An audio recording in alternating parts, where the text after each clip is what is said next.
Well, the question is whether Baba used to take bath and or not. And well, to begin with, the whole thing is that I joined Baba in the year 1938, and I was in attendance, you see, and I was the one who was given the duty to prepare hot water for Baba's bath every morning. He would get up at about 4 o'clock in the morning, you see, and soon after that I had to be ready with bath water. And as Harry Kenmo used to call, sort of mug dunking is the system in India, you see. So we had to keep hot water ready for Baba's bath, and every day without fail Baba would take bath, whether he was in Pimpalgaon, at Meherazad or at Meherabad or any place, even in a hotel where we stayed while on tours. I had to be ready with bath water at about 4 or 4:30. Years passed by, you see. Without fail, Baba would take his bath. But then, bath was just not one plain bucket, you see. There would be about half a dozen buckets, you see, and he would change his dress every day and attend to his daily chores, you see. Seeing people, or the crowd, or the group. But then it so happened later on, as years passed by, I think from 1965 onwards, he was very reluctant to take bath, and especially the head wash, you see. He wouldn't wash his head, you see. He wouldn't want us to even talk about taking bath. No sooner anyone broached the topic, you see, Baba, now it's over a couple of months, you see, that you haven't had your head washed. Says, he would beckon someone, you see, to him and says, just try to tell me whether it stinks. And we would try to obey his command and find that, well, on the contrary, his body would give out sort of a perfume, you see, of a baby's body, you see, fragrance, a fragrance of a baby's body. So that way he would shirk taking bath. And even with his clothes on, or whether he would be without his shirt, or sadra as we called, his body would be, he appeared to be very tender, very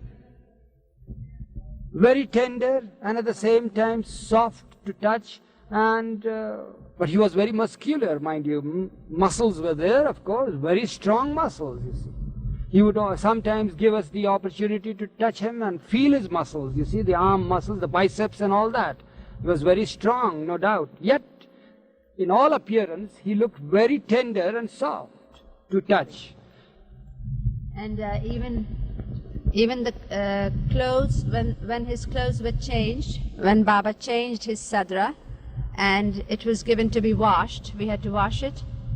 When we smelt it, it was fragrant. It was like as if rose petals had been in it. Even in the mid of summer, when Baba had been sweating like anyone would in that. You'd get drenched with sweat. And yet when that sadra was removed and we were taking it to wash it, when we kissed it or put it up to our face, it had a beautiful fragrance. And Baba hadn't washed his head, for more than 1.5 years. Yes, that was the last time. And yet it was fresh and it smelled fragrant, because when Meher or I embraced him or kissed him, even the hair smelled fragrant, and Baba would say, "Does it smell? Does it?" And we'd say, "No, Baba, it's lovely." So, "There you are," said Baba. "Why do you want me to wash my hair now?" Then in the last days, it so happened, you see, that we felt that his body, at least the pores, needed some sort of massage, you see, and some refreshing. So under one pretext or the other, you see, I would make arrangements for sponging his body. He wouldn't take bath, of course, that was out of question for the last 2 years, so to say. And well, I am very weak in figures, maybe 1.5 years or 2 years or 2.5 years, I don't remember, but it was a very long period. You see that he had not taken any bath. Hair wash, that's what I mean. And well, then he stopped even taking bath, mind you. But then, under one pretext or the other, I wanted him to have a sort of a sponge bath, you see.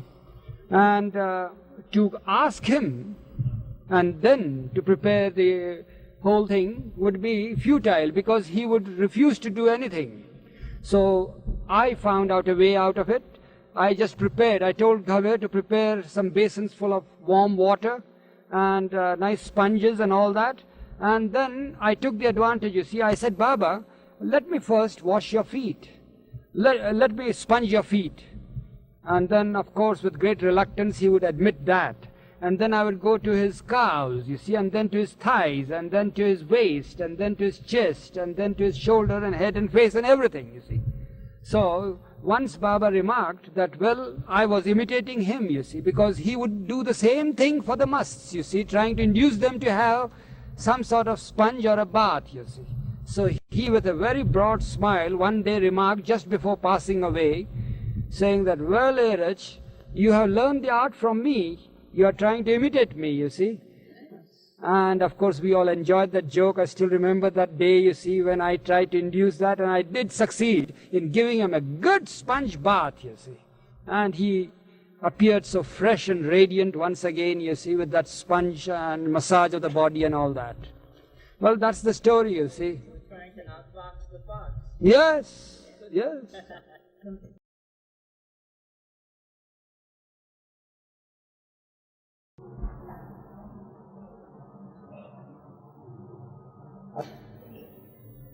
Jai Baba to you all, to all those, hearty Jai Baba, to all brothers and sisters. And keep the Baba. Yes, we are just now sitting at the feet of beloved Baba's Samadhi. It was here that beloved Baba was, his body is preserved inside the crypt 7 feet down. And when his body was brought here, it was kept open for 7 days continuously for all his lovers who came from all over India and even from Western countries to pay their last respects for 7 days. On the 8th day, the body was interned. Here lies the body of our beloved Avatar Meher Baba, the mortal body of the immortal one.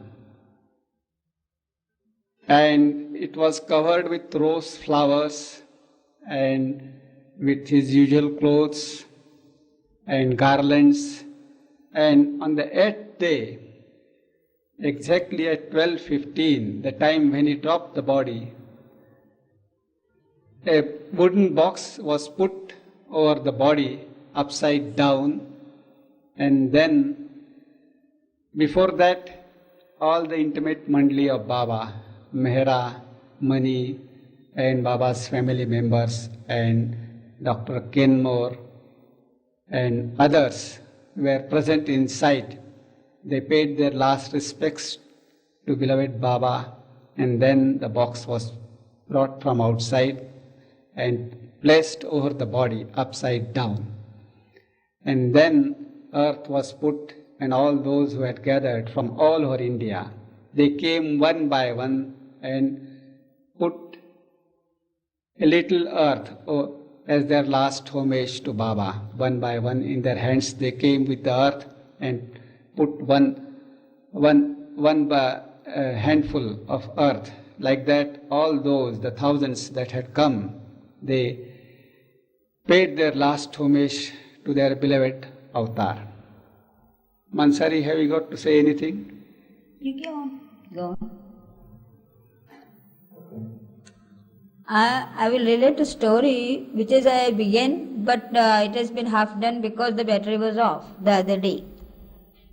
The thing is that Baba said that he would never perform miracle, but when time comes for his lovers or for anyone who just needs any help, then he did it. I will give you one example. There are many, but I will give you one example at present. There was one man who was traveling in the train, and in the same compartment, two Baba lovers were there. They were talking amongst themselves about Baba.